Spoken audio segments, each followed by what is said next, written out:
Utah healthcare workers say they're seriously concerned about the number of people postponing medical care during the pandemic. Doctors tell Fox 13's Haley Higgins they are worried patients could get sick or even die from other causes. Haley. Yeah, well, hospital administrators admit that they are partly to blame because early on in the pandemic, so many appointments and surgeries were postponed. But now they say it's important to come back, and the sooner the better.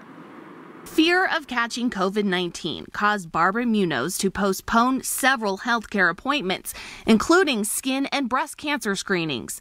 She made an appointment for November, and then our cases were surging so high around the holidays that I just did not feel comfortable going in for a mammogram. She fears other patients could possibly spread the virus. Working in healthcare herself, Barb understands the risks. I think it's been a really tough balancing act for a lot of people who have been high risk or have just been nervous about it. An early report by the CDC showed nearly half of Americans put off medical care within the last year.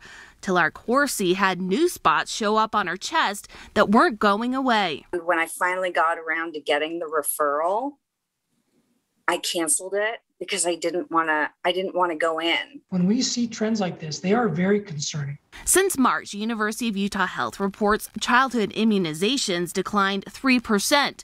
Breast cancer screenings dropped 4%, and diabetes screenings dropped 7%. But I would strongly recommend that patients see their doctors and resume the screening that they may have put off or rescheduled, and really not to skimp that, because we really want to catch these problems before they become much bigger problems. While some procedures were automatically canceled or rescheduled, hospital administration says that stopped 2 months ago.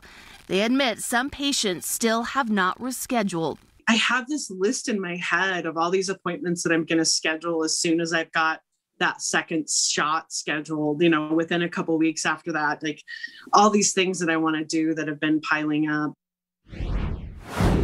And while virtual appointments can be beneficial, tonight hospital staff say it's really good idea to come in person if possible, especially when it comes to those cancer screenings, and that they tell me that right now it is really safe to do so, and actually getting COVID in a hospital setting or a doctor's office, that's really rare. Reporting live in Salt Lake City tonight, Haley Higgins, Fox 13 News, Utah.